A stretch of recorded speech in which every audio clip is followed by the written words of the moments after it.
अपना 5 मिनट एक लाइव देख रहे हैं हरियाणा जनादेश टाइम। मैं हूं सुनील सदेवा और एक बहुत शानदार उपलब्धि अभी एमएम कॉलेज के प्रबंधक समिति राजीव बत्रा जी का फोन आया कि फटाफट कॉलेज आ जाओ। और मैं आपको एक चीज बता दूं, मैं कल से वेद खुन्ना जी से मैं परसों मिला तो मेरे टारगेट पे थे। अभी मेरा दिल कह रहा था कि सुभाष बराला जी पक्के तौर पर 12 की शाम को आयोजन स्थल पर आएंगे, कार्यक्रम को देखेंगे। राजस्थान सुभाष बराला हमारे बीच में है। इन्होंने सांसद खेल महोत्सव के जरिए एक नई अलग जगह दी है।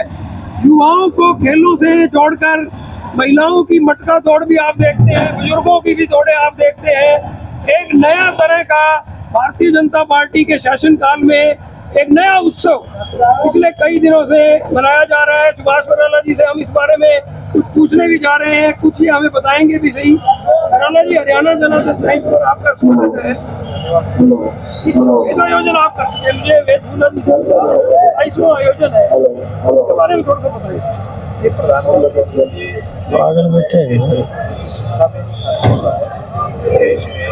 हमारे जो सांसद वो सरकार से सांसद की उत्सव के नाम से खेलों की प्रतियोगिताएं करवाते हैं। अब यहाँ पे जो सिरसा लोकसभा में करवाने का आदेश हुआ, तो हमने 22 अगस्त जिस दिन राष्ट्रीय खेल दिवस हुआ, मेजर ध्यानचंद जी मिले, उस दिन से हमारे लिए ऑनलाइन सभी खिलाड़ी को कंप्लीट कोई भी खिलाड़ी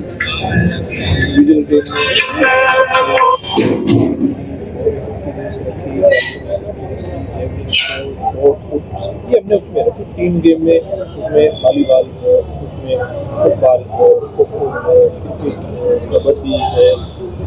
ऐसे गेम जो टीम गेम में आते हैं 13 गेम हमने सिलेक्ट किए और ब्लॉक स्तर से लेकर 45,000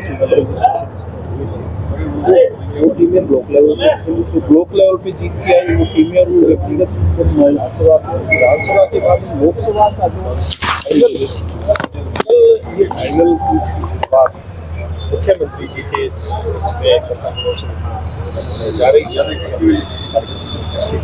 कल आप देखेंगे कि ऐसे खिलाड़ी जो देश का भविष्य है, जो 2036 का जो ओलंपिक उसमें कहीं न कहीं जिनके मन में ये उत्साह है कि हमें उस स्थान तक पहुंचना है। मैं केवल शिक्षा की बात नहीं कर रहा हूँ, मैं देश के एंगल से कह रहा हूँ। ऐसे खिलाड़ी जो भविष्य का ही देखते हैं कि 2040 का जो हमारा ओलंपिक होगा उसमें हमारा देश कैसे दुनिया में मेडल की टैली में टॉप पर आएगा, ऐसे सब खिलाड़ी उन्हीं का एक छोटा समूह यानी कि लघु वर्ग यहाँ पे वे सिरसा लोकसभा की सभी 9 विधानसभाओं के खिलाड़ी यहाँ पर खेल का मतलब आपको दिख जाएंगे। इसके साथ साथ हमने अर्जुन अवार्डी जो खिलाड़ी उनको भी यहाँ पे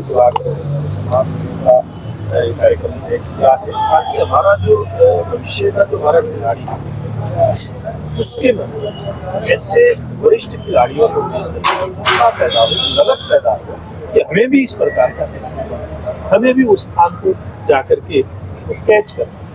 इस विजेता टीमों को भारी भरकम नकद पुरस्कार राशि भी मिल रही है। देखिए, निश्चित रूप से खिलाड़ियों को प्रोत्साहन देने के लिए जहाँ हमने शुरुआत से ही एक बात तय की, जैसे शुरू में जो खिलाड़ी आता है खेल के मैदान में, इसमें बड़ी संख्या में इसमें से मुझे खुशी है कि 45,000 से ज़्यादा का रजिस्ट्रेशन था। उसमें ज़्यादातर खिलाड़ी मैदान पर आगे खेले हैं, उनको हमने जीतने वालों को ट्रॉफी दी, सर्टिफिकेट दिया है लेवल पे या फिर विधानसभा जो फाइनल शुरू होगा उसमें जो टीम उसमें पहला इनाम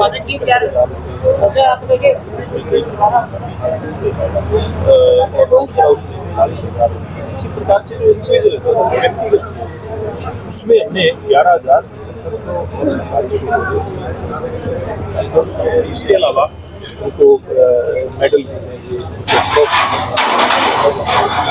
आपकी तरफ से भी है किट में किट भी उसमें संबंधित जो बच्चे खेल के मैदान पर करें, सभी प्रतिभागियों को जो कल खेल के 45 हाँ वो लगभग सब बच्चों को सभी बच्चे आ जाएंगे जो खेल राणा जी, मैं ना एक बड़ी बारीकी से देख रहा हूँ।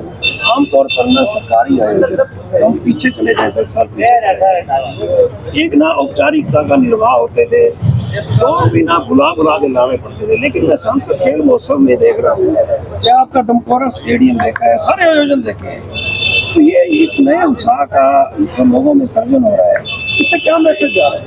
देखिए, एक तो इसमें जो सबसे बड़ा मकसद फोटो तो पहले एक बात कह देते कोई खेलोगे कूदोगे होगे पढ़ोगे तो एक बात आप पढ़ोगे लिखोगे तो मेरिट के आधार पर सरकार ने सारी व्यवस्थाएं कर दी है, बच्चों को नौकरियां दी जा रही हैं। आज हरियाणा प्रदेश में इतनी नौकरियां बच्चों को दी हैं।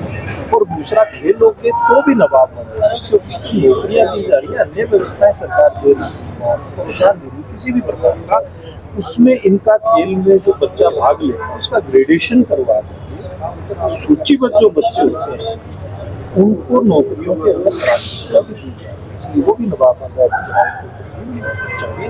तो अब इस प्रकार से बच्चों को प्रोत्साहन हमारी सरकार कर रही है, पहला मकसद उसका है। दूसरा ये मकसद है कि आजकल बच्चे ऑनलाइन देखते लगे रहते हैं, जिसके कारण से बच्चों का समय भी खराब होता है। कई बार ऑनलाइन चीज़ें बहुत अच्छी भी आती हैं, लेकिन जो गेमिंग है वो किसी भी रूप में अच्छा उसको नहीं माना जा सकता। केंद्र सरकार ने उसके ऊपर प्रतिबंध लगाने का काम किया इस प्रकार की ऑनलाइन गेमों के ऊपर।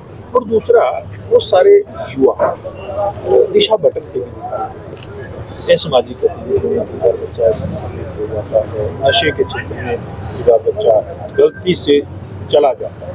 जब इस प्रकार के खेल के मैदान पर कोई खिलाड़ी को देखते हुए बच्चा अगर कहीं नजदीक से भी गुजरता है तो उसके मन में भी आता है ये बच्चा जब खेल सकता है तो मैं क्यों नहीं सकता।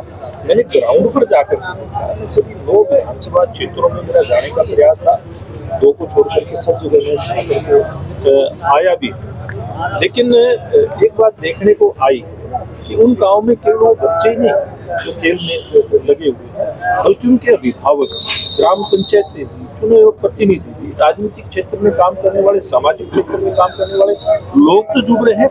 ऐसे बच्चे भी इस खेल को देखने के लिए खेलने आते हुए देखे जो कहीं न कहीं जिनका नाम भी वो इस खेल मुझे 100% विश्वास है कि वो भी खेल की हमने अच्छी सामाजिक काम रखा। तो इस प्रकार का एक बड़ा उद्देश्य इस खेल के माध्यम से हमारा पूरा होने वाला केवल कोई राजनीतिक मूवमेंट ये नहीं, ये एक सामाजिक एक इस प्रकार का कार्यक्रम है जिसमें सब लोग लगकर और एक व्यक्तिगत रूप में भी कुछ ना कुछ अर्जित करेंगे और एक समाज को एक दिशा देने का काम।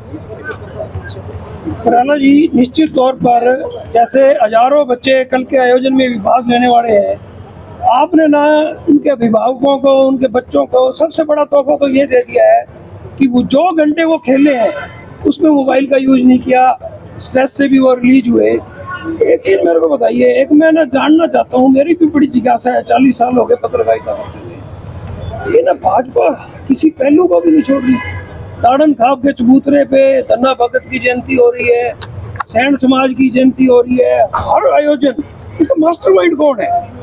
संगठन है, कोई नेता? मोदी जी तो है, लेकिन मोदी जी की छत्र छाया में इतना कुछ अच्छा हो रहा है, इससे कोई नहीं इनकार करेगा, क्योंकि देश का जब राजा, मतलब देश का प्रधानमंत्री बहुत ज्यादा मजबूत होगा, स्वाभाविक तौर पे संगठन भी मजबूत होगा, सरकार भी मजबूत होगी। लोग हैरान है, हम पत्रकार लोग हैरान है, हमें हर दूसरे दिन ये सूचना मिलती है आज भाजपा की ये मीटिंग है। कई बार मैंने कई लोगों ने मोबाइल पे मीटिंगें अटेंड करते भी आपका देखा है। तो मास्टरमाइंड वास्तव में कौन है? मास्टरमाइंड का भारतीय जनता पार्टी का विचार, व्यक्ति जिम्मेवारियों पे आते हैं, जिम्मेवारियां बदलती रहती हैं। भारतीय जनता पार्टी का विचार नहीं बदलता, भारतीय जनता पार्टी का सिद्धांत नहीं बदलता, भारतीय जनता पार्टी का जो लक्ष्य है वो नहीं बदला। भारतीय जनता पार्टी का देश को ऊंचाई